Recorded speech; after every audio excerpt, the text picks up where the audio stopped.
ফেসবুকটা ব্যবহারের প্রতি একটা এসেছে, আগ্রহ এসেছে, টক্সিন এসেছে। এখানে যদি সে ফেসবুক ব্যবহার করছে, ইউটিউব ব্যবহার করছে, ইনস্টাগ্রাম ব্যবহার করছে, কিন্তু তারা কোনো বেনিফিট পাচ্ছে না।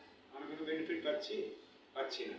কিন্তু এফজি গোল্ডের ডিফারেন্সটা আমরা যদি তুলে ধরতে পারি যে এখানে আমরা লাইক দিলে টাকা পাবো, আমরা যদি ভালো করে টাকা পাবো, শেয়ার করলে টাকা পাবো, তো এই যে কন্ট্রিবিউশন, তখন কি হচ্ছে, লার্নিং অ্যান্ড আর্নিং দুটোই পাচ্ছি। তাহলে আর্নিংয়ের সুযোগ আছে। মানুষকে যদি আমরা এটা বোঝাতে পারি যে আমাদের ফেসবুকে আর্নিংয়ের সুযোগ নেই, অনেক 60,000 70,000 হলে তখন সে পায় 60,000 আর আমাদের এখানে 6,000 হলে সে পাবে।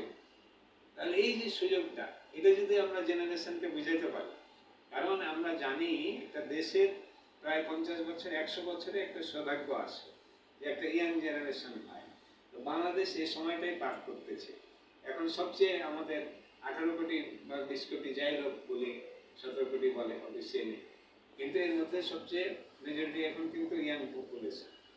এই যুব সমাজকে যদি আমরা কাজে লাগাতে পারি, ইয়াং গ্রুপকে, তাহলে কি হবে, আমাদের এটা খুব দ্রুত ওয়াইড হবে, ছড়িয়ে পড়বে। এটা আমাদের মূল কাজ, যে আমরা যার যেখানে সুবিধা আছে, স্কুল, কলেজ, ইউনিভার্সিটি, আমরা লিঙ্কটা দিয়ে দেওয়া, যেটি করে তারা ব্যবহার শুরু হবে।